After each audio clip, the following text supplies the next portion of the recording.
Alright, everybody, welcome to another episode of RetrogueVania Mania. And we're with another dev team. We're doing some more dev interviews today. And as always, my co-host Corey is here. Hello. And today we get the pleasure of talking to Decemberborn's own Eric and Matthias. And they have recently, made the game a while ago. You might have heard of it, called Cathedral. And it recently appeared on the Switch. And that's how both me and Corey experienced it and played it. So you guys want to introduce yourselves a bit? Sure. So I'm Eric. I'm the lead dev of Decemberborn. I started it about, in late 2014, I think. And we developed this Cathedral as our first game, which is a retro Metroidvania, I'd say. I guess RetrogueVania is a word as well. Yeah, basically what my name is, so... Yeah, exactly. And we released it for PC in about a year ago, roughly, October 2019, so slightly more than a year ago. And yeah, that's me. Yep. And I'm Matthias, the other developer. I don't remember exactly when I joined Cathedral. It was like 2016 or something. Something like that, yeah. Yeah. So you've been there almost since the start. Yeah. The first thing we did together was the game, the Poland. Yeah. Basically, I asked you to come along on a game, like a what do you call it? What's the name of it? No, like a game conference, basically, in Poland, because we needed an extra set of hands, and then he ended up joining the team and making half the game instead.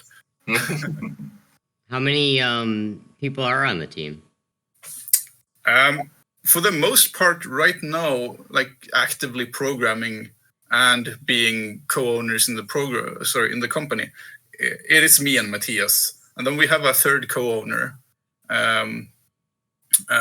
Which is our CEO of the company as well, and we also have a couple of freelancers that we work with, which is one musician, and then we have one guy in the US that we work with as a pixel artist. Ah, okay. So we are kind of a floating team, but I'd say that's like about 3 in the core team, and then we have freelancers coming and going. All right. So, what initially got you into gaming? Like, what game background-wise, where did you guys start off? Oh man, should you take this one first, Matthias? Should you start? Yeah, sure. We have similar stories, but yeah, I think so too. I mean, since I've been like 6 or 7, I've been playing Nintendo.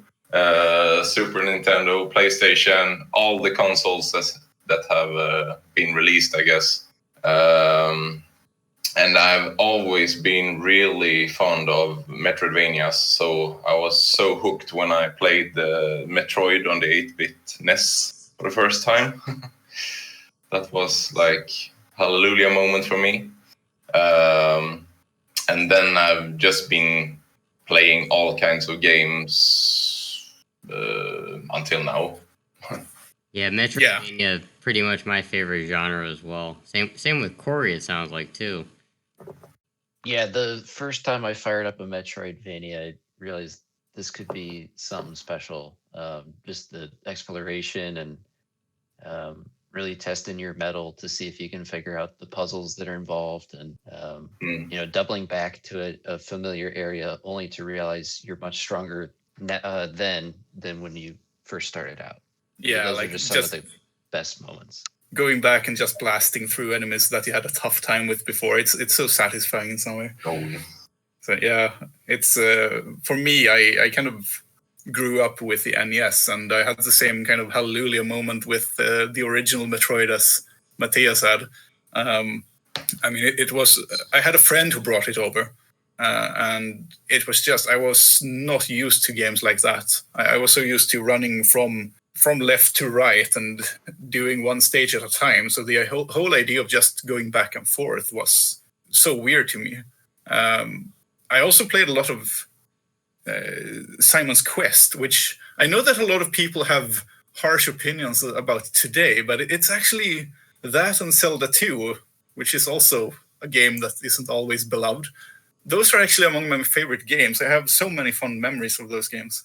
Yeah, I guess one of the other questions I thought up of, why did you decide to create a Metroidvania? I'm assuming it's because sounds like some of your favorite genres, and maybe that aha moment bringing back some memories. Was there any other reason why Metroidvania was the type of game you decided to create? I mean, I think that it is our favorite genre. I think I can speak for Matthias in this case as well. I have a feeling about that. I mean, we both played the original Metroid. We both have Super Metroid as our favorite game of basically all time. I think when I played, I think I got away from the genre for quite some time. But when I played Symphony of the Night for the first time, I was like straight back into that world, and just this is what I find. This is what I really like about gaming. I like games where I kind of get occasionally lost and have to figure things out and have to. I mean, getting lost in a game like that's part of the formula. It's something I really enjoy, and like trying to figure out puzzles. And I don't know. It's I've never been much for games where you do like say one stage at a time. I can even play a fairly linear Metroidvania, as long as there's some kind of exploration involved. The exploration is such a huge part of it for me. Yeah, for me, exploration and then the character progression, just I don't know, feeling stronger and whatnot, getting these power ups and play the game in different ways a lot of the time. I don't know. Metroidvania is actually pretty complex game wise. I feel a lot you got to think out and stuff like that. I'm sure when you're creating it. I can say that it's surprisingly difficult to design some parts. Matthias and I had so many discussions over the years where we noticed that, it would be so cool to do this tiny change. And then we realized that just by like making the character jump a bit higher or tweaking the collision box on the player a bit or something like that, all of a sudden we broke the level design in several places, because now you could get into places where you couldn't before, and all of a sudden there were sequence breaks. And you shouldn't, and probably also affected the difficulty and stuff like that in other areas. Yeah. So it's I don't know. I have a feeling there's probably still sequence breaks we haven't found. That we don't know exists, but we haven't seen any speedrunners find it either. No, I kind of hope they would, but but one thing that still surprises me is when we make puzzles and the other developer tries it out and breaks it in like 2 minutes every time. Yes, that happens over and over again. Yeah. I know that you could make a puzzle and spend hours trying to perfect it, making sure you couldn't solve it in like some super simple way or in the wrong or unintended way. And then you handed the controller to me and I broke it in like a minute or two. And you did the same thing in my puzzles so many times. Yeah. But I think that's also like the same idea as when you have people beta test your game. They do things that you don't really expect them to. Yeah, they just think have a different mindset and approach to things, and then like, I didn't realize you could just do that. That was way simpler than I planned up or had hoped. So you said Metroidvania kind of, and Metroid, one of the inspirations for Cathedral. Was there anything other forms of media, TV shows, stuff like that, or things in real life that inspired the setting or any of the characters or enemies that you could think of? I know a few. Okay. When we created the graveyard, I named the. All right. Who were they really? I named the guys graves. One of them is Maynard James Keenan from Tool. One is Anthony Kiedis from Red Hot Chili Peppers. Right. Who were the other ones? I don't remember. But yeah, they're all musicians at least. Yeah. I didn't. And pick up on then that we Easter made egg. one of the rooms in the graveyard is actually contains every piece in the Tetris game. Yeah, I don't think we had that many like non-game inspirations outside of that, right? I think it was. We can probably point to a ton of games we had as inspiration, but Yeah. that's probably the closest we're getting to a non-game or other media, like the names of the people in the graveyard. Yeah, I think so too. Yeah, I mean, I think that's pretty interesting. I would not have noticed that. I wasn't looking at all the. Yeah, that's fine. I didn't notice until Matthias told me, I think. So anyone that's playing Cathedral, check out the graves and notice. All right, what? Let's circle back to what got you into development. Like initially, why did you decide to create a game? I guess. I'm so my day job is as a programmer, not a game programmer, just basically a systems programmer of various kinds. And I've been programming for most of my life. And the reason I started programming was basically games. So I started programming when I was, I think, in like early 90s, when I was about 9 years old or so.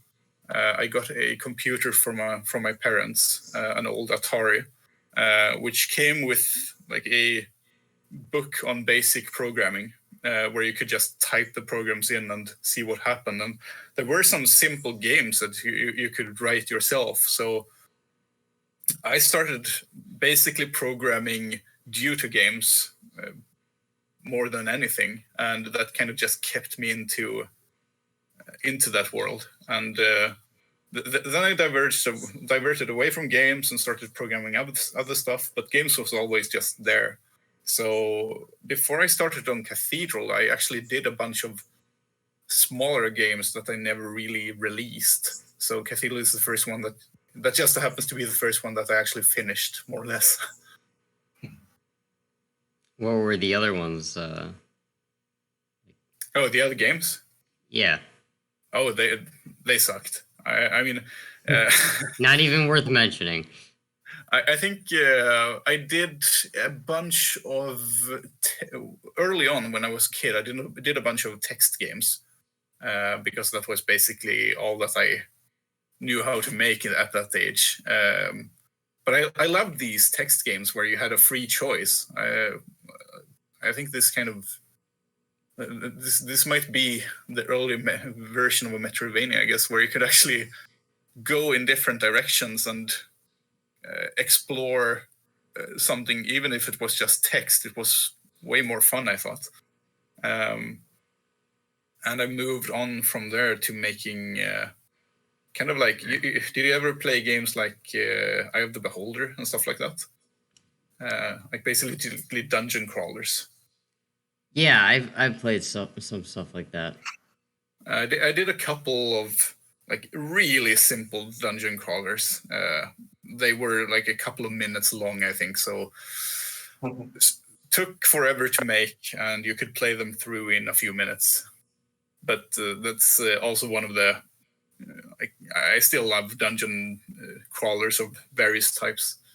All right. What did the development cycle for Cathedral look like? And it sounds like it was it's more of a hobby sort of thing you were working on. So I'm guessing it was more of a you spend a couple hours a night or something like that on it. Yeah, Cathedral has a very long and weird history because it was over the course of 5 years, and that is because we basically did it in our spare time. I actually let's see here.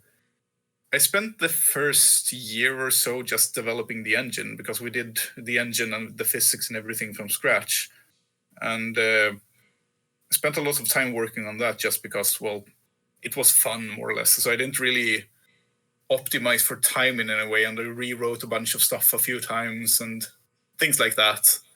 And I think about 2 years into development, shortly before Matthias joined, I had a working prototype that we actually got some people to play, and they seemed interested in it, and we decided to create a company.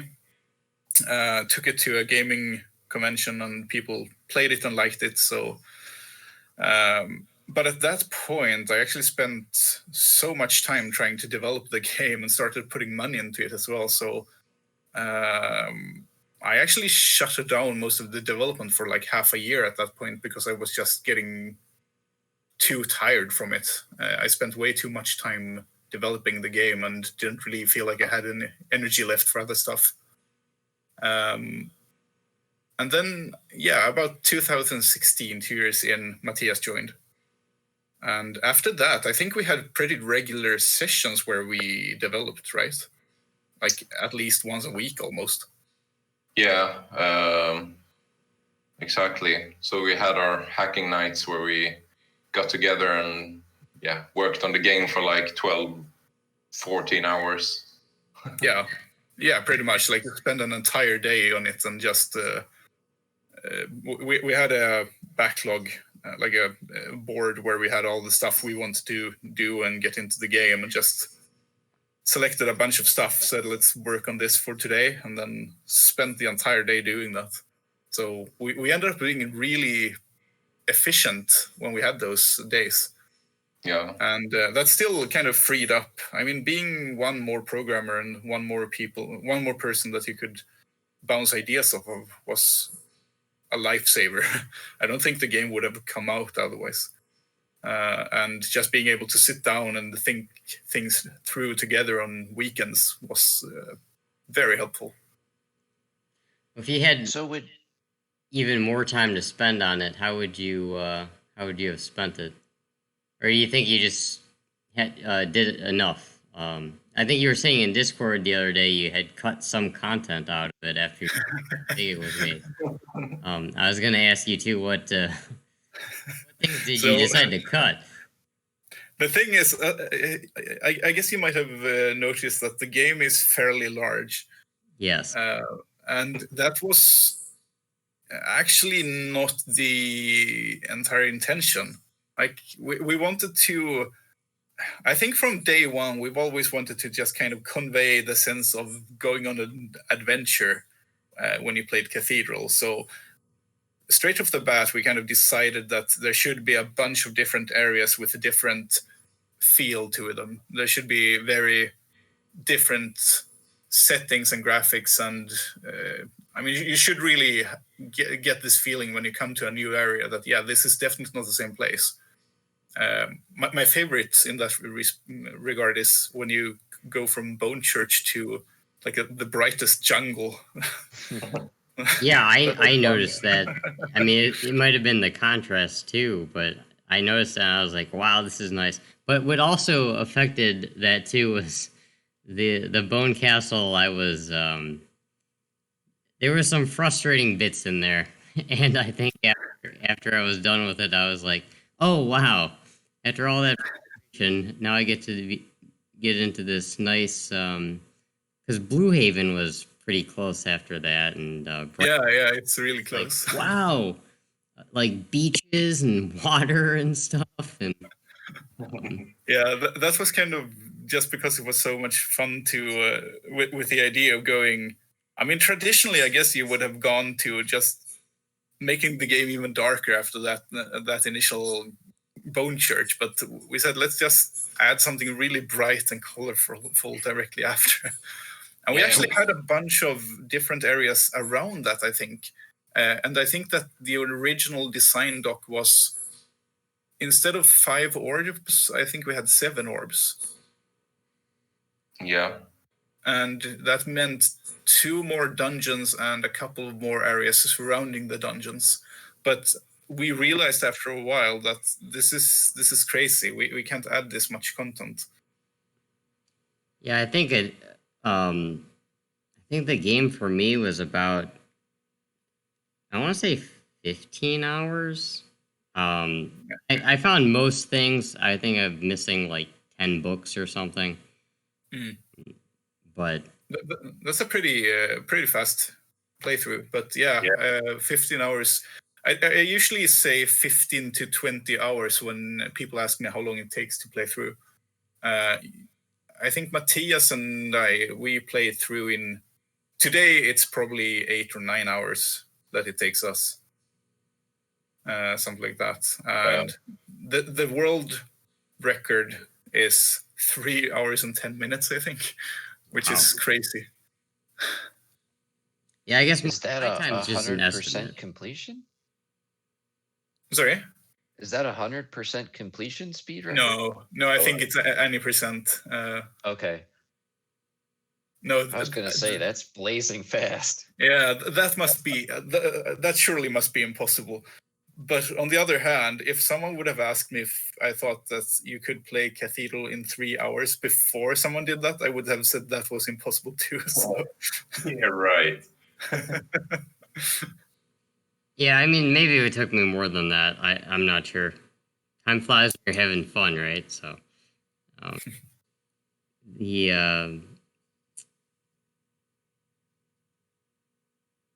But yeah, have you played through the entire game, by the way? I'm almost through. I'm at the what I'm assuming is one of the last boss fights after Okay. get all the orbs. I think I watched a couple of your streams. I never managed to catch them while you were streaming, sadly. No. I think they were always on like slightly too late or when I wasn't available. Yeah, I typically stream, unless it's like a weekend, I typically stream kind of after work my time. Yeah, which is like the middle of the night here, I think. Yeah, it'd probably be like 4 a.m. by you. Yeah. But yeah, I'm curious. Did you have any problem with any of the bosses? Several. The Necromancer was bugging me at the time. Probably very easy after I had the upgrades for it, but at the time I still had, I think, like the base sword and. It was taking a while. I was actually streaming it, and someone was saying, you could get a better sword, but I think that boss fight's harder. And then I fought that other boss, and I was like, I told the guy, you thought that was harder? The other guy, I was on that Necromancer for like an hour, and this dragon I beat the second try. Why didn't I try to do this? But that's the thing with Metroidvanias too, and just how you go about certain places. Like if I would have done that first, I probably would have had a way easier time. If I would have known where some bottle was, that would have really made it a lot easier. Yeah, and I think we very much not by accident designed it in a way that we were trying to be as hands-off as possible, like just forcing people to explore, to find upgrades, and not really giving that many hints at all, which is fun in a lot of ways. But if you don't always explore, I think we maybe hit a few things a bit too hard sometimes. So well, there was a few times where I would get to a boss or something, and I'd be like, all right, time to go clean up these extra rooms now that I have new abilities. Yeah, that's kind of what you want to do as soon as you can. like backtrack and start going through the rooms. And I think the bosses are interesting because people have so varying opinions and experiences with them. And a lot of people many people have different bosses that they kind of say this is the hardest boss. Like I had a friend who said that he didn't have a problem with any of the bosses except for Nidlong, the dragon boss. Like that was the hardest in the game. And then I actually watched your stream. I think you took him on like the first or the second try or something. Yeah, I thought that one was really and then I was struggling on like I said, the Necromancer, who probably is not even all that difficult. It's just the issue I was having was it was just this endurance test because I could barely damage the guy. And, yeah, exactly. And then at that point, I would just randomly make enough errors where I'd be dead. I think the Necromancer is, for me, in some way, he's the simplest of the bosses, I think. Or at least the later game bosses. Because he's the easiest for me to read, I'd say. Like, he has the least random movement of any of the bosses. You can always see what he's going to do. Yeah, it just it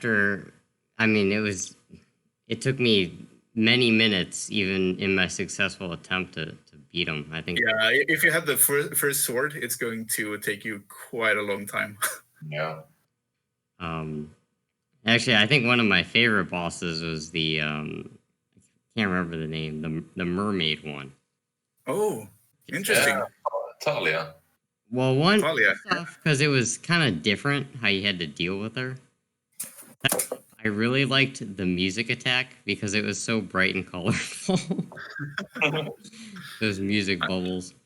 And then also, I had this aha moment I had this on the Necromancer too, but I didn't realize that you could get hearts in certain ways. Yeah. Like for the longest time, many attempts before I even thought of trying to destroy their attacks. Yeah. Hearts. Yeah, we actually, I think we hid stuff like that in a few places where like we made sure that it always spawns hearts when, yeah, for instance, in some of the attacks for both the Necromancer and in Talia. So it's like a nice and simple way to refill your hearts if you're getting low. Yeah, I didn't even realize it was a possibility. There's probably was other bosses too that had that. Yeah, I was thinking about that too, and I don't dare to promise that there is actually, but there might be. I might have just forgotten. We did so many like weird tiny things. So when we play the game today, we still have to point out to each other that, there's actually a secret there. Because I've forgotten like half of the secrets, and so have you, I think. Yeah, absolutely. I find a new secret every time I play it. Yeah, same here, and I'm always convinced that it's you that put it in there, but but I'm not sure that's the case. Well, kind of going off of the difficulty, having people think certain bosses were more difficult than others. How did you decide on how difficult you wanted the game? Like, were you trying to make it kind of difficult? Were you trying to make it... was there a point where it was too difficult and you had to scale it back? Or did you want it to be... what kind of balance were you trying to look for? And did you base this off of, like, older titles? I think I don't know what your take is on this, Matthias, but I don't think we were... I know that the game is pretty much known to be difficult by many people, and I don't think we intended to make it super difficult. We did intend to make it challenging, though. And I think we did it in a way where we played each other's levels to the point where we kind of felt like, yeah, now we are having trouble playing it, so now it's fun. Like we kind of, I think we both like playing games where we have trouble and just barely survives all the time. Yeah. So I think it just kind of ended up being a game that catered to the way we like to play.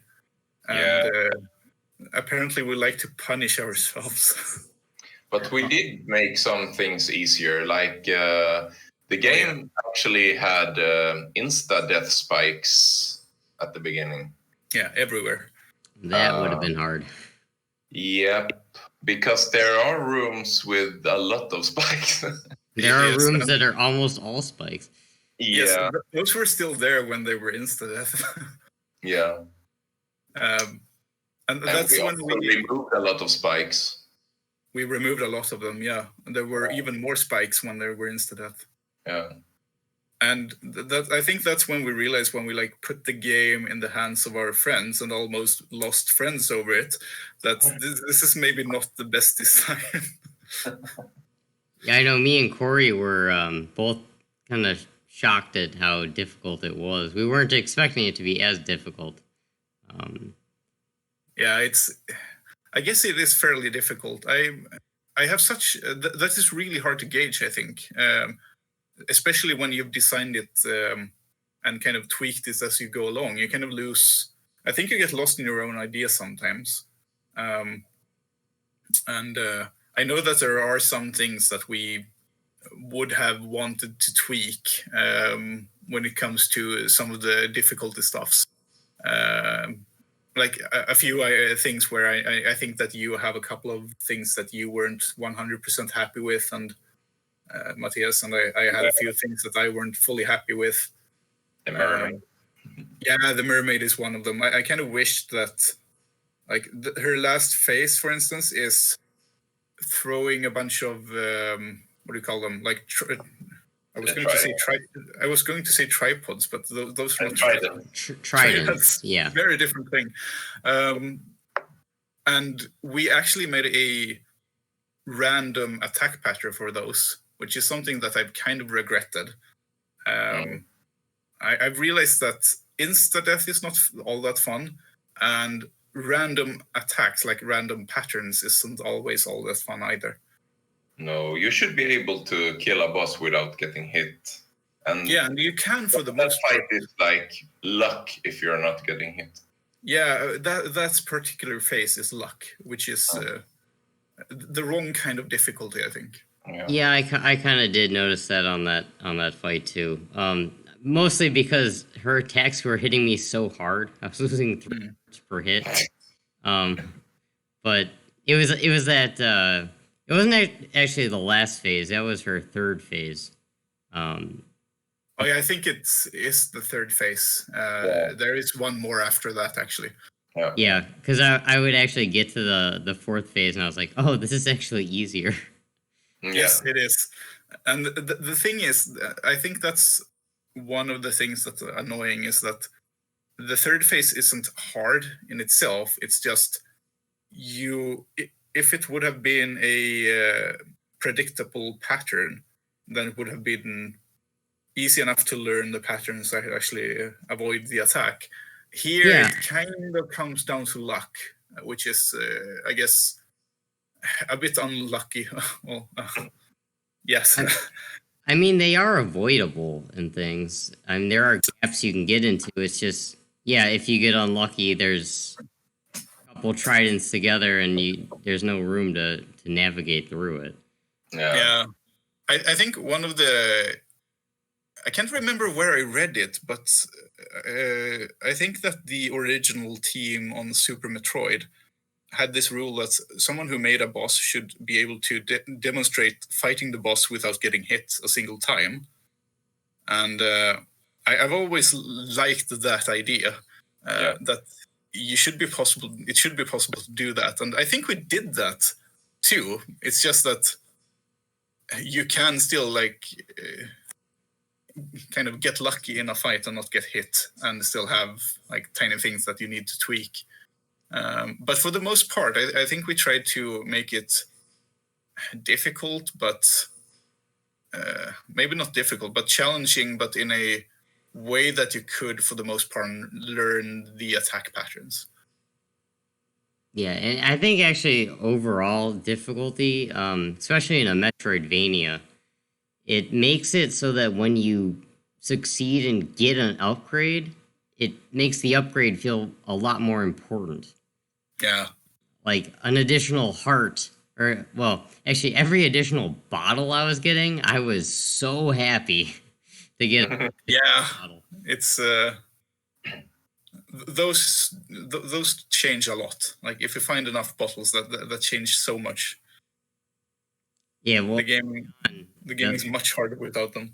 Yeah, and then an attack upgrade or a defense upgrade, it just made it so much more meaningful to me when I would do one. Because if the game is just so easy anyway, it's like, oh, I got another heart. I got another. Yeah. I mean, you want to feel that. You really want to feel that feeling of joy when you find that upgrade, like knowing that wow, this really changes something. Yeah, so in that regard, I think the difficulty really helped. There were some frustrating parts for me. Many attempts. Yeah. But, it does. I think that increase that sense of reward too when you finally get through that section. Yeah, I think that's a hard, kind of a hard line to walk because I do think that frustration is not necessarily a bad thing in games, but it should still work out in a way that kind of evens out in that you get that feeling of reward that you mentioned. This is kind of like, I mean, well, it's hard too because different people are going to have different skills and yeah, exactly. Yeah, you got to make it so it's not frustrating enough that people just give up. Like the average person doesn't just give up on it, I guess. Yeah, and I think I mean I have a feeling that lots of game designers are going to say this, but this kind of the feeling, of course, that you get from playing games like Dark Souls and so on as well, where you kind of try to where frustration is just a big part of the game, but if you power through and get through it and you get the upgrades, you get to that next part, it just all feels worth it somehow. So I have a couple things that are all going to be rolling together. Earlier, we all said that it's funny to watch other people play because they're going to have a different play style. Kind of ashamed to admit, but my favorite upgrade, if you will, was more storage space at the bank because I knew that I was going to die a bunch and I would just bank all my money in case I needed it. I'm so happy when people use the bank, though. Yeah, actually, someone else had a question. I was asking for questions the other night on my stream. Someone else had a question about that currency in shop. Why did you decide to have it set up that way and introduce that roguelite element of losing gold upon death? Was there something that influenced that, or? I think we at one point we didn't have any real penalty when you died, and I don't know. That's kind of felt. It felt like you didn't really care too much if you died or not.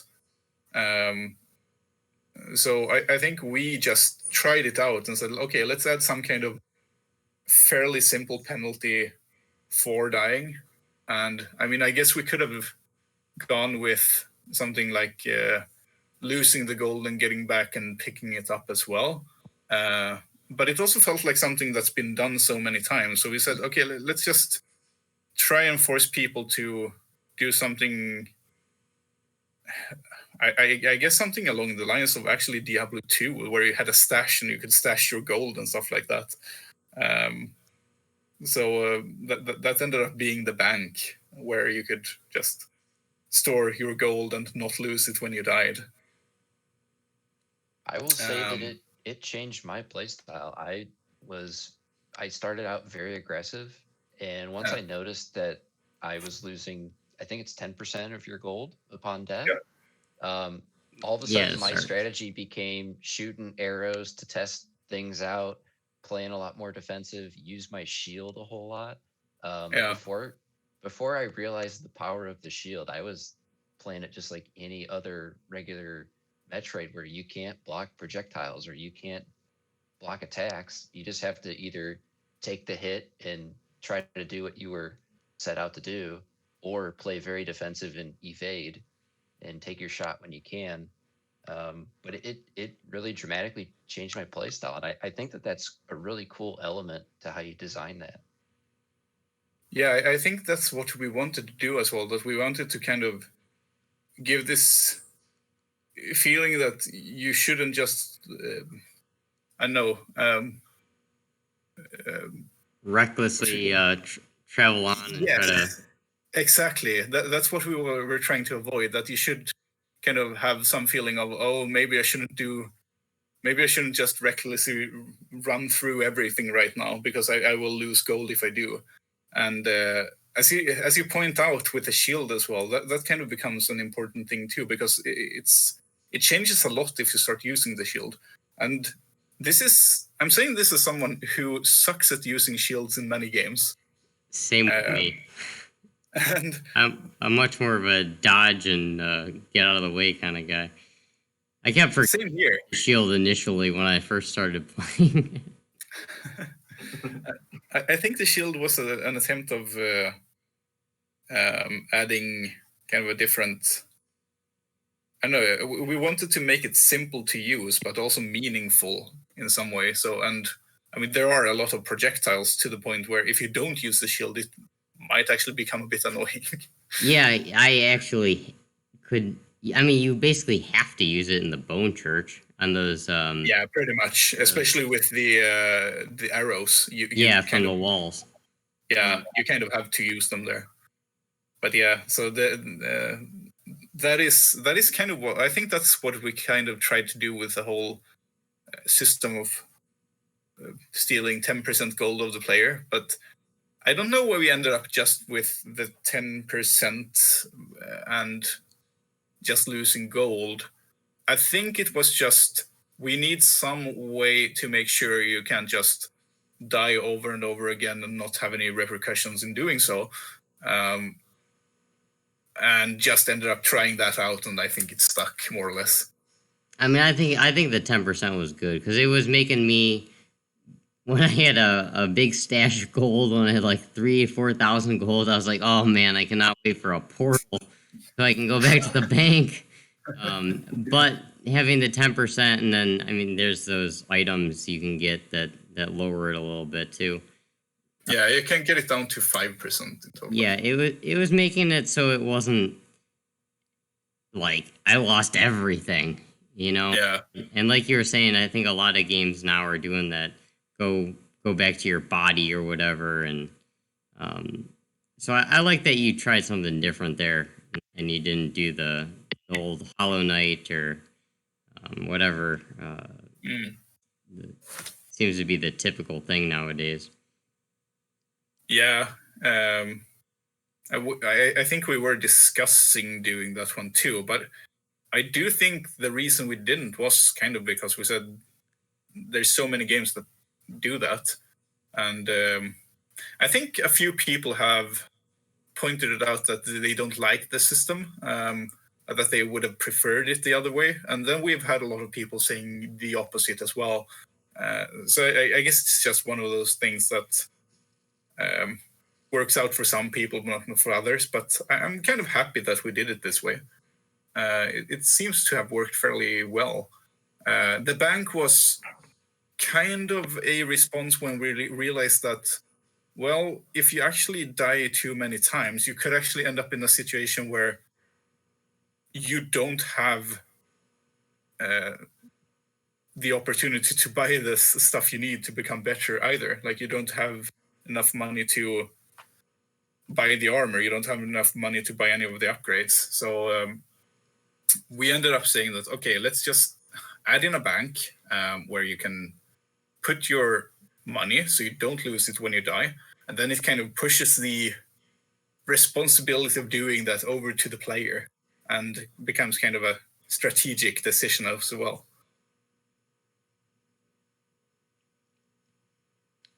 All right, sorry, I think I kind of veered off there, Corey, from your questions. But you just said bank, and I remember someone had asked me, you need to ask the developers about the bank system. So I just thought it tied in. All right, continue on your string of questions, Corey. Oh, so getting back to the difficulty, I think it was pretty brilliantly designed. The Necromancer.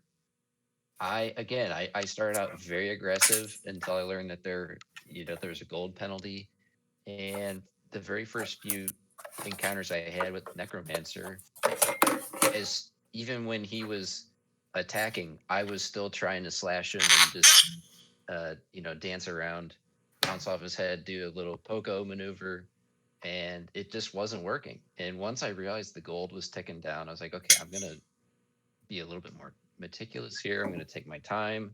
And that's when it actually forced me to learn his move set and not just try to steamroll the guy who was steamrolling me the entire time. So that was just my example of how the game design actually forced me to become a better player. And I think that's actually a very hard thing to program into games, is to foster the development of the actual gamer playing, because there are a lot of things where if you don't have that difficulty dialed in just right, you can blast your way through and you don't actually get good at the game, and you just keep getting stronger and stronger, and there's nothing to reinforce. Like, you need to learn the mechanics, because there's a lot of people will tell you in certain games they just use the same square square square or 3-button combo the entire time, even though their move set is expanding, they're learning better combos, they learn how to break shields and all this stuff, but yet they just use the same 3-button combo and beat the whole game. Yeah, especially nowadays, I feel like a lot of companies and developers do that because people I don't want to say people are getting lazier and stuff, but I think that's part of why I like more retro style kind of 2D platforming boss fights and things that are a little more difficult, because it makes it, when you have to actually learn the fight. I mean, initially you go into all these and you just get whooped right away, and then after you learn the fight, it's hard to explain, but you get into like this kind of rhythmic groove and things where it's like the boss has their tell of, oh, I'm going to do this attack and things of that nature, and you feel like you've improved. And I think that's one of the things I like, where you feel like that you actually learn how to control the game better. Like you said, you don't just get stronger by finding upgrades; you get stronger by actually becoming a better player as well. Yeah. Which is, I think that's a really important thing. At least for me, it feels like I'm accomplishing something way more if I feel like my skill is improving as well, not just my character is getting stronger because I found something. But there's some kind of balance between those. Corey, you have any more questions? Well, this is going to be a little tangential here. Now that we know a little bit more about some of the key ingredients that went into Cathedral, and at least personally for me, how I thought that you put together a lot of really nice ideas that help the player become better, and then also encourage the player to explore, to see if there's something behind this block that could lead to a secret room. All that said, do you have anything that you're like really proud of that you in Cathedral, where you just kind of sit back and say, this is great, like I'm really proud of this level or this mechanic or this upgrade or this secret? Oh, let's see. That's an interesting question. Matthias, do you have something off the top of your head? Yeah, I actually have one, and that's the. I'm really, really proud of the last boss fight. Oh yes, That is that one's really really, great. really nice fight. Yeah, I think I that one is my favorite, I think. I don't want to spoil too much because I'm not sure which boss fight you're currently at. I'm at the conduit. Oh, okay, so that one is good too. That one's weird. It took me a while to figure out what the heck I was even supposed to do. I initially started out just dodging attacks because I didn't realize what was happening. So the conduit is probably one of our rage quittier boss fights, which I really, really like that boss fight. But I know a lot of people who don't. And but it's actually, I don't know, I really like that one because I'm not going to give anything away, but there are a few strategies you can use for that one.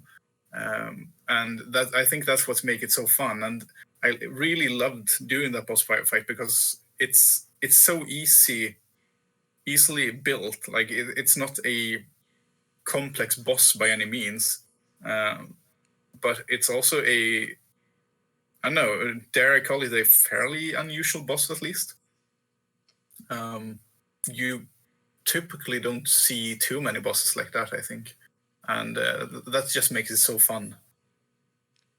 Yeah, I like that too. When there's bosses that are almost like puzzles in a way, Yeah, as well, because it just changes up the gameplay a lot, and then you have to figure out what the heck you're even doing. Because it yeah. took me like 20 minutes to figure out somewhat of or for the most part of what I was supposed to be doing there. We wanted to. So to answer your question, by the way, I think actually the conduit is one of the bosses I am fairly proud of. It took you quite some time to complete that boss. I made that boss in one evening, I think, and you played that boss the next day, Matthias. Yeah, I remember. And I have a video of you when you finally beat the boss. Yeah, and I bash your desk. Yes. But I don't know. We had the idea that the conduit should be a room boss. I think we said like just the room itself should be the boss, and we thought about one of the bosses in I think Mega Man 2, where you kind of had to fight a bunch of sensors in a room that kept shooting at you, and we were kind of inspired by that one, and ended up with the conduit.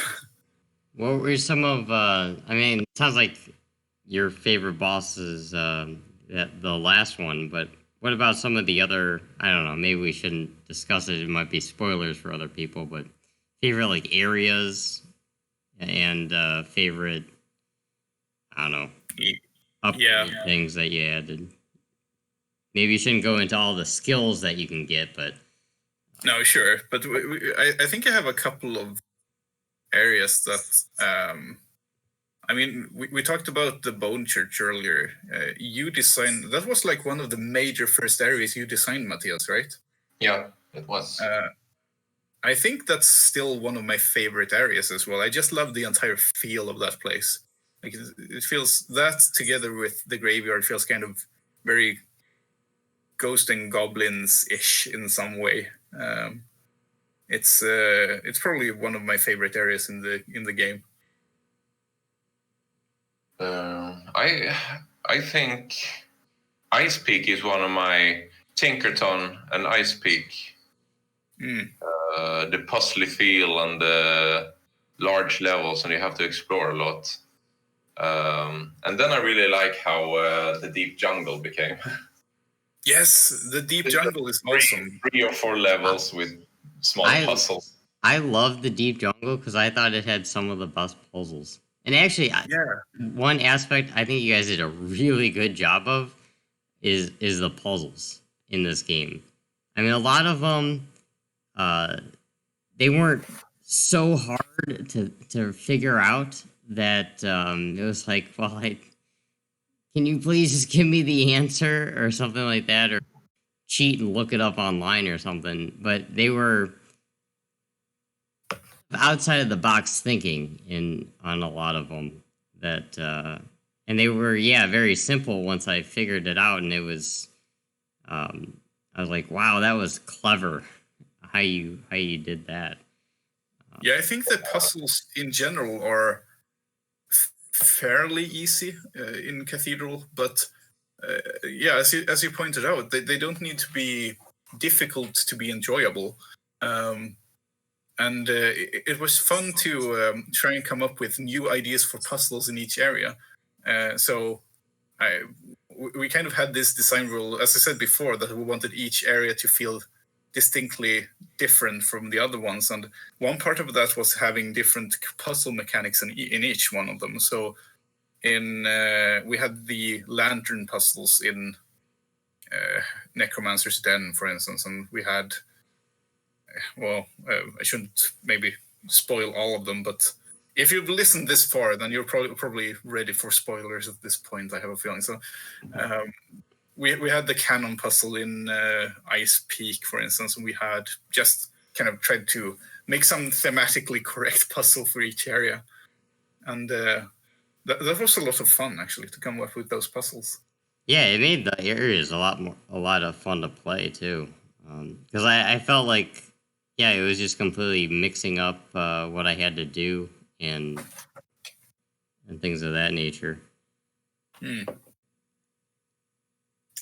We had a few puzzles that I know we skipped because they were becoming too intricate. We had one idea with a machine with a play and a stop button. I don't know if you remember this, Matthias. Oh, yes. We started it, and it was very ambitious, and we were like very tired because the game was almost finished at that point, and we were, I don't know, I felt so out of ideas at that point. But I found a couple of videos the other day when I looked through my old videos and noticed that I actually had a video of those prototypes, and I just looked at it and like, man, I'm happy we didn't do this. It would have taken forever.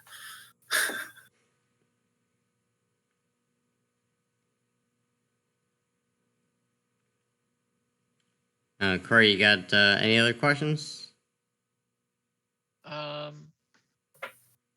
Let me ask one more here. Did you build this entire game engine yourself? I know that you're a prolific coder, or were you using something else? No, we built it from scratch. Okay. The entire engine, which is something that we kind of joked around when we did this game, that, we'll never do this again. That would be stupid. And now we're kind of building prototypes for future titles, and we built the engine ourselves again. So yeah, can you titles, are you able to talk about anything that you're currently working on, or are you trying to keep it a secret as much as possible right now? I think it's too early to talk too much about it. It's still, I think we still don't know what it is yet.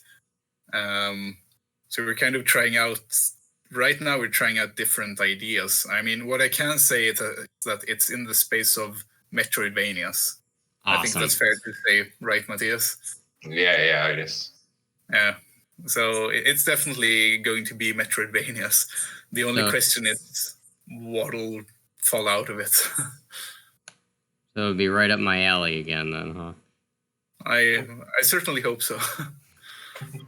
No, I think this is, and I'm not just saying this to be nice and stuff. I think this is one of my top favorite Metroidvania games. That's really cool to hear. Yeah. I mean, I think I do like pixel art graphics, so I know people just hate that, but that coupled with I mean, I think you did a really good job of how the map lays out and things like that. I guess actually there was one thing on the map that was making it. I think my least favorite part was map related, but Oh, please, by all means, I want to hear that. it was how I think just the color palette of when you had rooms connecting to each other was a little hard to see for me. Oh yeah, you mean I had to zoom. portals? I had to zoom really far in for. You mean the portals between the rooms, like that connected the rooms? Like the doorway, Yeah. slightly darker, but it wouldn't be dark. It wouldn't stand out all that much. I can't remember what the hell we were thinking there, actually, because I agree they are too dark. Yeah. Yeah, I agree. Yeah, so the only way I could tell what room connected is I zoomed really far in and got close to my TV or my Switch screen. Yeah, and I know it's worse in some area, worse in some areas than others. Yeah, because if the area was a dark color anyway, it made it even harder. But yeah, like I was saying, the way the rooms connect, the backtracking to get upgrades and exploration, and then the boss fights, the puzzles, like it was. I was very, very pleased with a lot of it, and like I said, I think I even said it on stream. This might, I think I like this more than Hollow Knight. That's very high praise. I say that as someone who really loved Hollow Knight. Yeah, I think I really loved Hollow Knight. I think I didn't love it as much as most people. I don't know why, but I think one of the things in Hollow Knight that really stood out for us, that we kind of said we need this too, was the tightness of the control scheme, like just how easy it was to move around. But we tried to really get that same feeling in Cathedral, that just have the character respond immediately, because I felt they really down in Hollow Knight.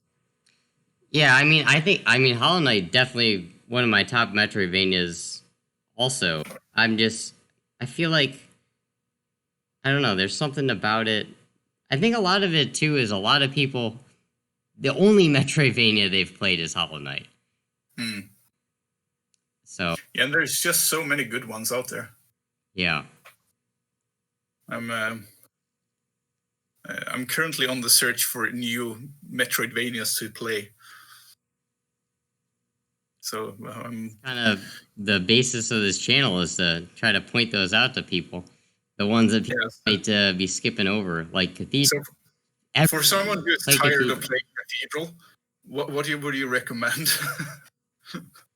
I don't know. We're kind of on the exploration phase ourselves here, and then if we find a good one, we make a video, try to find the devs, and share the experience. Tell people you should play this one. Sounds interesting. Yeah, I'm trying to think of another good one to recommend. It's kind of on the lines of Cathedral. I'm drawing a blank right now.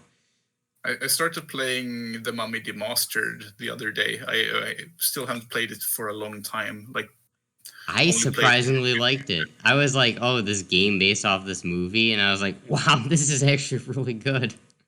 Okay, cool. Then hopefully I will like it too. I've spent 15 minutes or so with it so far, so I still don't have any concrete opinions about it. Yeah, it was a lot better than I thought it would be. Nice. But then again, I think it's partly too because it's based off a movie. And you know, a lot of games that are based off of movies are not the greatest. They don't always turn out good, no. I think most of the time they don't turn out good. Yeah, that's probably true. All right. Well, we're a little over an hour, and that's kind of typically what we've been kind of shooting for in these. You guys got anything else to add? Any questions you want to ask us, or ask for comments for, or something?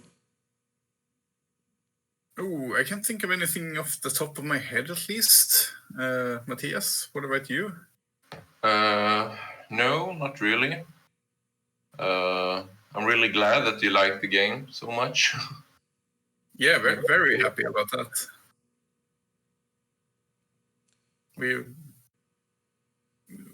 know that definitely not everyone loved the game, but it seems like most people enjoy it. So it's always fun to hear when people like it. Yeah, I think a lot of people just don't even know about it too, unfortunately. Also, No, I think that's one of the problems is that I think that as you mentioned before, that there are people who are tired of pixel art, and I think one of the problems is that if you just see screenshots and you don't like pixel art, then you're going to write it off pretty quickly, for instance.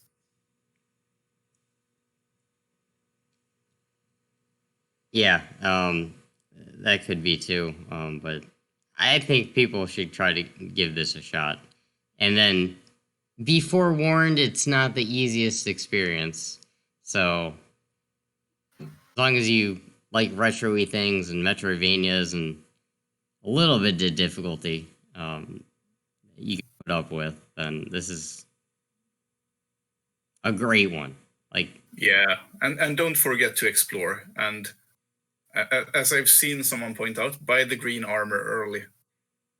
that was the first thing I would always buy. Even Yes, that's a very good idea. else, it'd be bank until I could buy more armor. All right, I guess we can kind of wrap up then. Yeah, sure. You guys got contact info and things like that you want to mention? Twitters and or whatnot? Sure. I think we're most active on Twitter, actually. So there's, if you want to follow us, we have @Dborn Games for Decemberborn, the company, and then @Cathedral 8-bit for the actual game's Twitter. And I'm @Eric Lavesson on Twitter. All right. Yeah, I am @Basistan.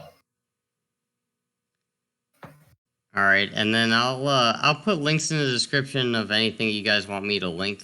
I guess I'll link the store pages for Cathedral and stuff like that. And Corey, what about your stuff? You can find me online as Cordawg, CORDAWG 411. And then I'll put links to RetrogueVania, Twitter, Discord, YouTube, and Twitch in the comments description section below. So if you guys want to stop by streams or follow for more dev interviews and highlights of some indie games that are going to be a lot of Metroidvanias. So yeah, with that being said, everybody have a good night, good morning, enjoy your games. Thanks for listening, and hopefully we'll see you guys again next time. Goodbye, everybody.